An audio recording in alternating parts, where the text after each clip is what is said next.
What's going on, guys? Your local Smoke Devil back at it again with another video. Hopefully you guys are having a wonderful day. Today, me and some of my buddies are hanging out in this cave together, and we decided that we were going to hit you guys with a video about what bosses in old school RuneScape I think need to be changed a little bit. This isn't necessarily a hate video on bosses that I just can't stand, or bosses that, I wish I could do more efficiently. There's no personal venom in this. It's just bosses in RuneScape that I feel like maybe could be a little bit more difficult, maybe could have their mechanics reworked a little bit, or mostly having to deal with some of the loot tables that are on these bosses. In the past, Jax has shown that they aren't afraid to change some of the boss mechanics in-game if they don't really seem to fit where the game's going, and for that reason I thought it'd be pretty cool to look at what bosses I think could kind of fit into those categories. So let's go ahead and get rolling. Alright, so the first boss that we start off with is one that, I guess it isn't on most people's minds because you really just never want to kill this boss, and that's Chaos Elemental. I know it's kind of an old boss. It's from the OG days of RuneScape, so some of the nostalgia is still there as far as, having it be the same exact thing it used to be in almost every regard, other than now it having a pet drop. So to start, pretty much everyone safe spots Chaos Elemental, and while I don't necessarily have a problem with safe spotting, it kind of shows how annoying a boss is to kill. And honestly, Chaos Elemental has 250 HP. It's not that easy to hit in general, and the attacks of it are really annoying and like taking off your armor and teleporting you.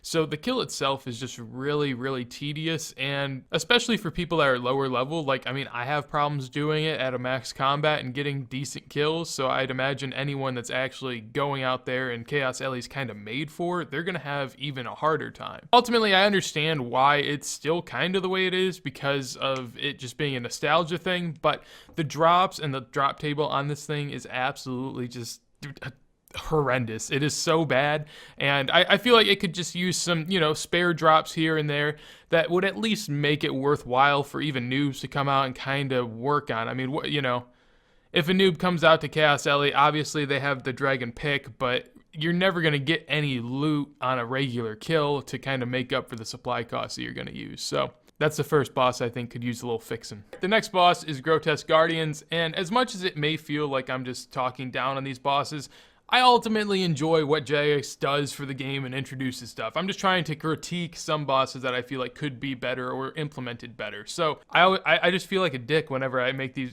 I just feel like a dick sometimes when I'm hating on something when I really don't hate it. So Grotesque Guardians is a boss that I really enjoy. I really do. I thought it was one of the better creations in old school RuneScape as far as a boss concept goes. But the problem with that is I think that they tried to make this boss so intriguing and so much to do with the boss that it almost goes beyond the tier of what it's supposed to be. It's supposed to be a level 75 Slayer boss, the first Slayer boss unlocked. And personally, I feel like this is kind of higher up there as far as what people are slaying. Like Kraken, that's level 87. That's the easiest boss I've ever seen. Grotesque Guardians is really hard, and I think is made for people with, 90s in their combat skill. It's not really something I could imagine someone with 75 attack, strength, and defense is going to go out there and kill. So ultimately, I don't really feel like it fits the bracket that it's in for Slayer, which makes it a little strange. So I feel like they kind of missed the mark on that. Ultimately, it seems like only people that, are pretty high combat level are able to camp this boss efficiently.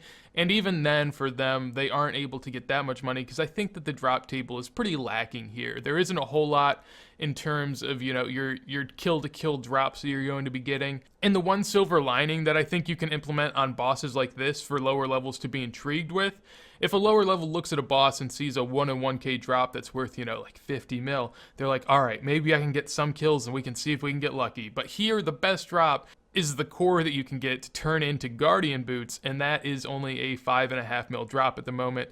So ultimately, I feel like there's not enough incentive for lower level players to come here, and even the higher level players, I don't feel as if the boss really is all that great for them. So I just think it could be worked on in a couple different ways, and ultimately, I do really enjoy the boss fight. I'll say it again. I think it's a good boss. I just don't know if it really fits in anything, really. So next up is the wilderness bosses, and in particular I am talking about Vedion, Venenatus, and Callisto.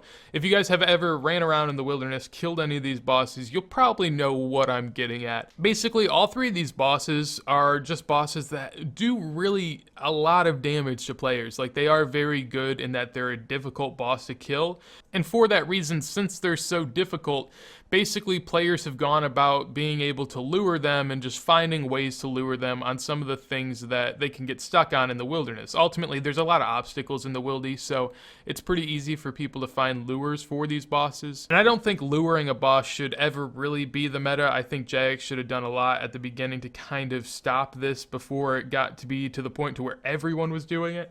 However, I can't really blame the player base here. I mean, whenever you look at these bosses, the rewards aren't all that great. I mean, if we look at the best drops you can expect, it's a dragon pick for 2 of the bosses, and for Vedion, it's a Ring of the Gods.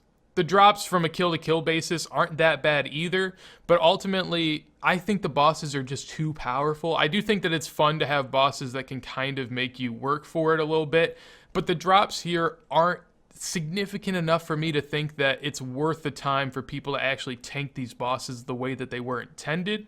And you could say, well, these bosses were maybe meant to be more of a group thing, two to three people coming out here and killing it. But for that, I mean, the drops here, again, are really, really bad. And, you have a respawn timer and stuff like that. So to be able to expect 2 or 3 people to come out here and kill the boss for not a lot of loot, I think is a pretty hard sell.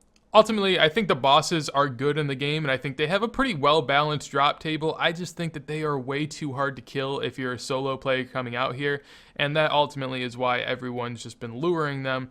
I think if you just lowered the difficulty of the bosses a little bit and then made it so that their wander range is just a lot shorter than most other monsters in the game, I think it can make for a pretty fun experience, and it seems like a pretty easy fix at this point. The only thing I guess maybe Jagex is hesitant on is the fact that the safe spots have been in the games for years at this point, but I really don't think that that should ever stop them from changing something. So we'll hit the last 2 bosses now. Sorry, I've been a little long-winded in some of these explanations, but it's because people are so sensitive to some of these topics. I like to cover all my bases, but for these 2, I'm just going to say fuck it. We'll throw it at the wall. Let's go. So the next boss I think could use a little bit of a change is Thermonuclear Smoke Devil. If I had to say why, I mean, if you look at the drop table for Thermonuclear Smoke Devil, it's not all that great. Whenever you come here, you can expect maybe like a Rune Helm on average per kill, which isn't bad, but overall, you're not making that much money here. And the one thing that really stuck out to me is that the boss itself is the highest tier Slayer boss, and it really isn't all that great. I don't know. I mean, for me, you would think the highest tier Slayer boss is something that's pretty up there, is going to make you a lot of money. That, however, isn't really even the case, and as far as the unique drops for this boss, they're pretty disappointing uniques in the Smoke Battle Staff and the Occult Necklace, being 2.5 mil and 500k respectively. So I think for this boss, it's just poorly balanced overall. I don't know if maybe Jagex just didn't have the foresight to see that Occult Necklaces, there'd be too many in the game. I mean, at first they were worth something, but ultimately I think what could help this boss is maybe eliminating the house pool meta. I don't feel like that should ever be a meta for a boss. It feels really strange to me and doesn't feel like it's in the spirit of old school RuneScape. And in addition to that, I feel like Thermi could definitely be helped by maybe some sort of sync of Occult Necklaces where, something along the lines of a Tentacle Whip where the whip degrades, maybe something along the lines of when an Occult would degrade. I think that could help it a little bit, but I don't know necessarily if that would be something people would want. And then finally, this one's a little different, and it is Vorkath. You may be saying, well, Vorkath, that's one of the best GP powers in the game, and you'd be right, but what I think Vorkath should be higher than Zulrah. I think Vorkath should be the best GP per hour other than Raids 1 and Raids 2, mostly because of the endgame requirement being hidden behind Dragon Slayer 2.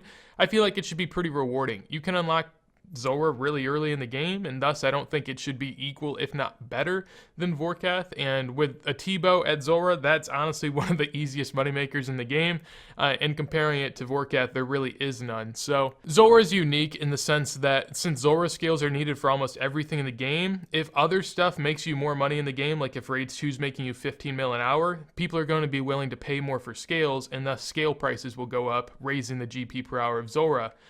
With Vorkath, you really don't have anything that does it because the drop table is all high alchables, and the uniques are somewhat useful, but not really. The Dragon Bone Necklace is next to useless, and the Skeletal Visage is really useful, but only at Vorkath. So Ultimately, I see it hard for Vorkath to be better than Zora in the coming years of the game, and I think that in some sense it would need a fix. And exactly how to do that, I may not be sure, but I can tell that it probably is going to need something in the end. Alright, so hopefully I didn't ruffle too many feathers there. I know that whenever I make these videos, people tend to take them a lot more serious than they are.